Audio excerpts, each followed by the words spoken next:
Our guest today, Bob, is Eddie Coffield, who is entering the second year of his artistic directorship of New Jewish Theater, and you're about to have an opening.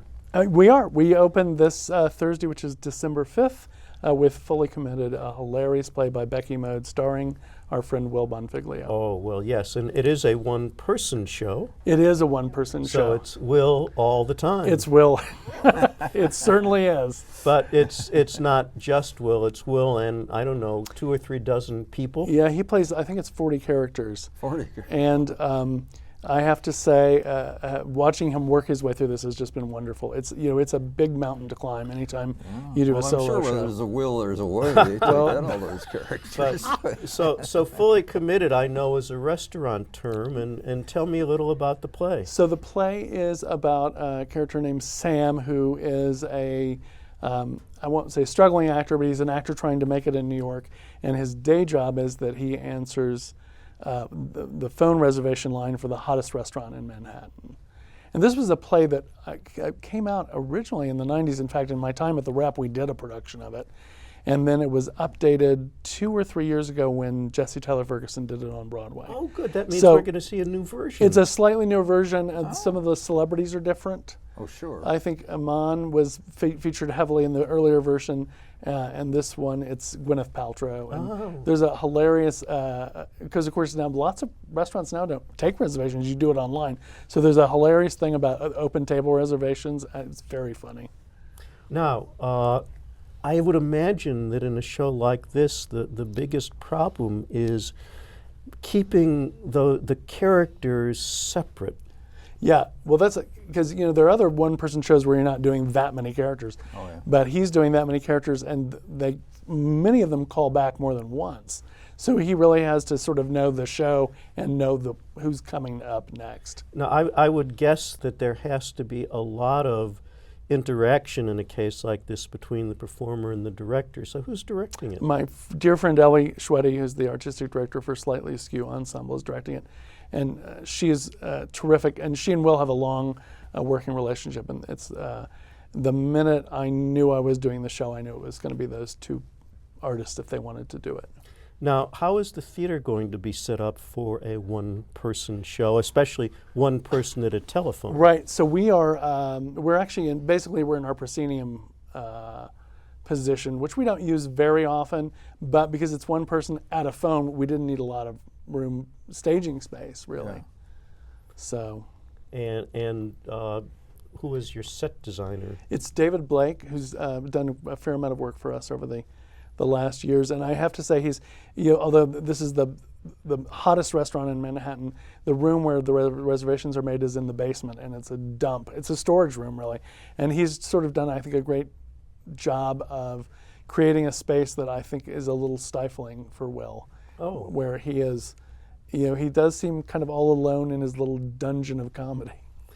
Now, thinking about sets reminded me of the magnificent set you had for your last show, the first one of this season. Oh, Brighton Beach.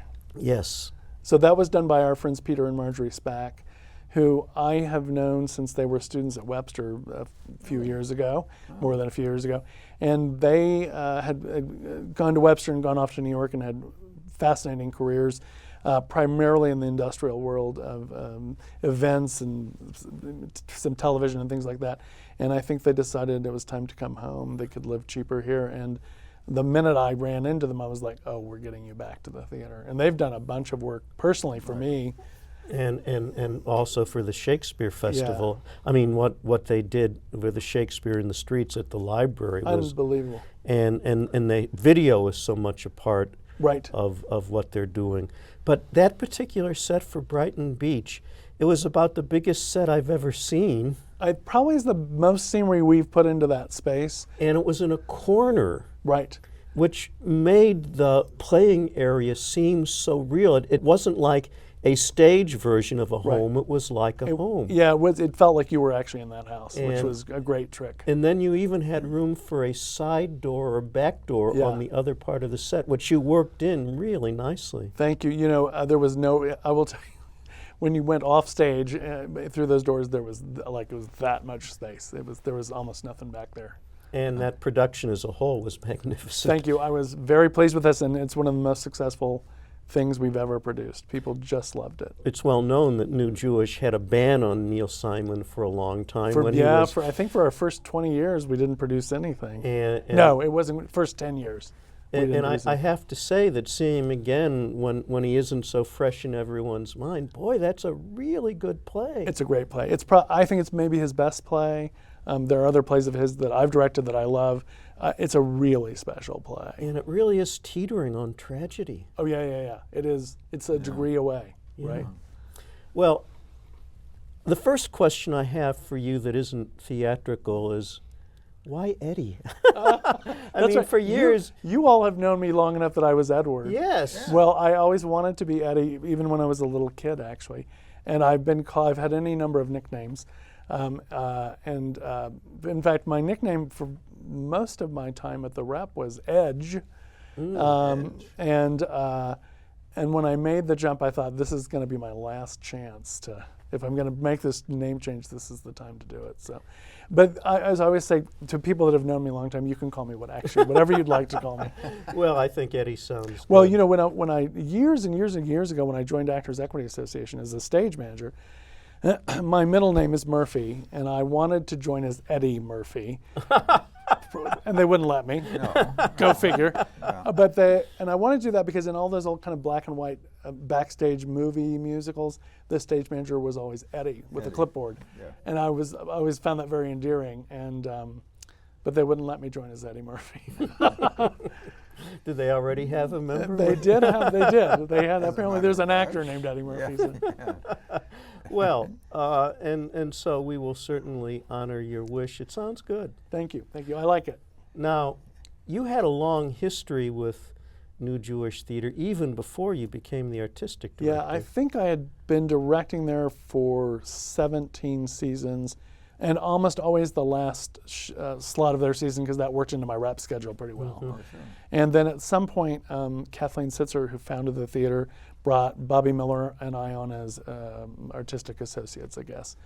And when she told me she was retiring, I was like, well, I think I'm going to apply for the job. I have great fondness for that theater and the kind of the work they do. And I thought we should see what happens. And you were, of course, the production manager for many, many years at the Rep. 28 seasons. So how is it different being artistic director as opposed to being production manager? I do things that I never had to do before, like marketing, fundraising.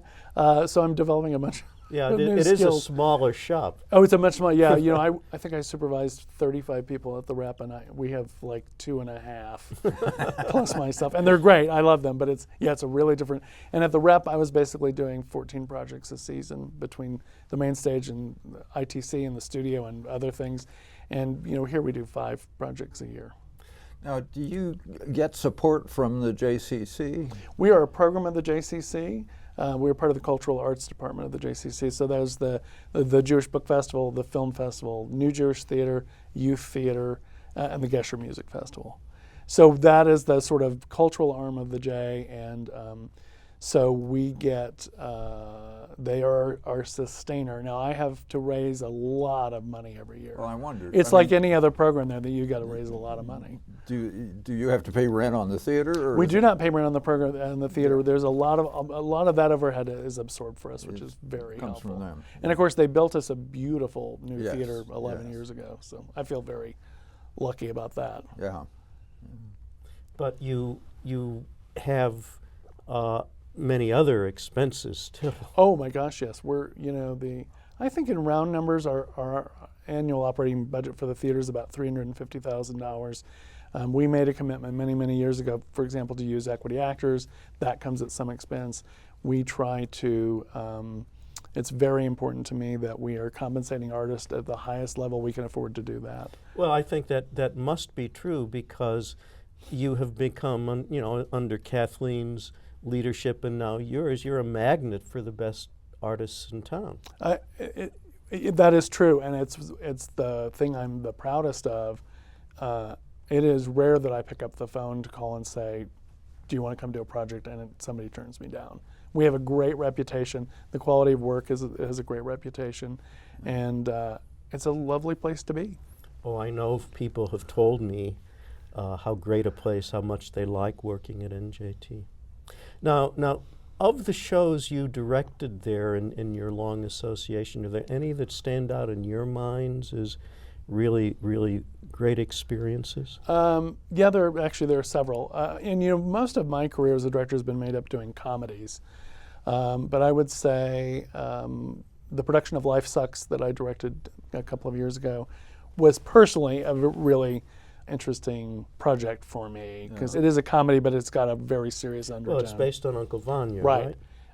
And Yentl, which we did kind of a revised and newer version of that, and that was a remarkable experience. I had never realized until I saw that production how much that was about a transgender Absolutely, situation. yeah. And I'm not sure that was that way in the original version at all, and I don't know how much I was impacted about what was changing in our culture as we sort of embarked on it. But there was no question that we sort of leaned into that, and it was important to me. And that production, Shannara Gabriel as Yentl, just created so much sympathy for that character. Oh yeah, absolutely. You really saw her struggle, both like my struggle because I want to be able to study Torah, and then my struggle about, well, who am I really? Yeah. I thought she was remarkable in the production. The whole production was remarkable. A play that you did very recently, the last calendar year, that I just was blown away by, was also by Aaron Posner, who wrote Life Sucks, and that was District Merchants. Yes, which is Aaron Posner's a remarkably efficient version of The Merchant of Venice. I mean, I was just blown away not only by what he chose to use, but what he chose not to use and what he chose to change. Artistic directors never have favorites. It was my favorite last season. I thought it was a great production. It absolutely was. And full credit to, because Kathleen's sister actually programmed last season, so she had brought that play to us, and I had the great gift of being able to produce it. And you had that remarkable tandem of Gary Wayne Barker and J. Samuel Davis as Shylock and the Merchant. Right, and now I'm trying to figure out what's the next thing that I can get those two wonderful actors to do. Oh yeah. Now, what else have you got coming up this year? This year we have in January and February we are doing Aaron Posner's adaptation of My Name is Asher Lev, based on the novel by Chaim Potok. In March and April we're doing a play I'm extremely excited about called We Are the Levinsons by Wendy Kaut, and it is a play about it's sort of about aging parents. I actually think it's really about how our lives shift and how do we shift along with our shifting lives. But it had a tricky casting opportunity, which is over the course of the play, the Levinson family needs to bring in home health care for Mr. Levinson, and his daughter hires an African-American trans home health care worker. And I wasn't willing to do it without a trans artist. I would have changed plays, and I feel very lucky to have found a wonderful trans artist named Jordan Braxton. So I'm excited about that. Oh yeah. Because then this means Mr. Levinson has to confront every fear and problem he's ever had, and a lot of it is very, very funny because she doesn't put up with a lot of his guff at all. And then after that? We are closing the season with our first ever Stephen Sondheim musical, putting it together, which is a review of his music. Oh yeah. The mission statement for the theater had not really been changed at all since Kathleen developed it, and I didn't change it except to include the fact that I thought we should be celebrating Jewish writers, even if the content of the play was not specifically Jewish. Because there's a lot of great Jewish, for example, I'd love to do Another Part of the Forest or Little Foxes, and Lillian Hellman was Jewish, and it was like, we need, those works need to continue to be produced as well. And when will you start planning next season? It's I'm in the middle of it right now. I can't believe how early we have to work. That doesn't bother me because I like working early, but I'll tell you what's, I get 5 chances a year to bring something to the stage for my audience, and I probably have 15 choices a year. So we're almost out of time, so remind us again about the show that's about to open. Fully Committed opens December 5th, and we run through the 22nd, and you must come see Will Bonfiglio. He is ridiculous and heartbreaking and hilarious. And I will. I We will. will be Where there. if there's a will, there's a way. Yes. And thank you very much for joining us today, Eddie. My absolute pleasure, gentlemen. I hope you like the reviews on Two on the Aisle. You can click here to see other reviews and to subscribe to our channel. Don't forget to ring the notification bell to be reminded immediately after we post. Enjoy the reviews.